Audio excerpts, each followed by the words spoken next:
সবাইকে নমস্কার জানিয়ে বলছি, প্লিজ দয়া করে কেউ কাউন্টিং এজেন্টরা এবং প্রার্থী ক্যান্ডিডেটরা তারা ভোটিং এলাকা ছেড়ে আসবেন না। ಬಂಗಾಳದಲ್ಲಿ ಬಿಜೆಪಿ ಭರ್ಜರಿ ಮುನ್ನಡೆ, ಆಡಳಿತಾರೂಢ ಟಿಎಂಸಿಗೆ ಆರಂಭಿಕ ಆಘಾತ.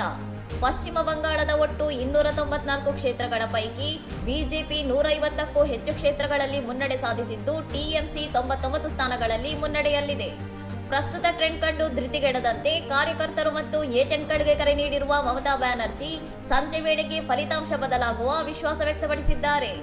ಕೇವಲ 3-4 ಸುತ್ತುಗಳ ಎಣಿಕೆ ಮುಗಿದಿರುವುದರಿಂದ ಯಾರೂ ಮತಗಟ್ಟೆಯಿಂದ ಹೊರಗೆ ಬರಬಾರದು ಎಂದು ಸಿಎಂ মমতা ব্যানার্জি মহত্বದ সূಚನೆ ನೀಡಿದ್ದಾರೆ.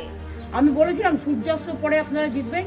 3 রাউন্ড 4 রাউন্ড কাউন্ট হলেও এটা 14 রাউন্ড থেকে 18 রাউন্ড কাউন্ট হয়, তখন আপনারা জিতবেন। Wait and see, watch. আমরা সবাই আপনাদের সাথে আছি, আপনারা কেউ ভয় পাবেন না, নিশ্চিন্তে থাকুন। আমরা বাঘের বাচ্চার মতো লড়াই করে যাব।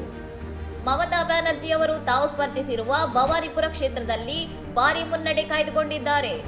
ಏಪ್ರಿಲ್ 23 ಮತ್ತು 29ರಂದು 2 ಹಂತಗಳಲ್ಲಿ ನಡೆದಿದ್ದ ಮತದಾನದ ಈ ಫಲಿತಾಂಶದ ಹಿನ್ನೆಲೆಯಲ್ಲಿ ಪ್ರಧಾನಿ ನರೇಂದ್ರ ಮೋದಿ ಸಂಜೆ 5 ಗಂಟೆಗೆ ಕಾರ್ಯಕರ್ತರನ್ನು ಉದ್ದೇಶಿಸಿ ಮಾತನಾಡಲಿದ್ದಾರೆ. ಇನ್ನಷ್ಟು ಸುದ್ದಿಗಳಿಗಾಗಿ ನೋಡ್ತಾ ಇರಿ ಸೌರಂ ಟಿವಿ.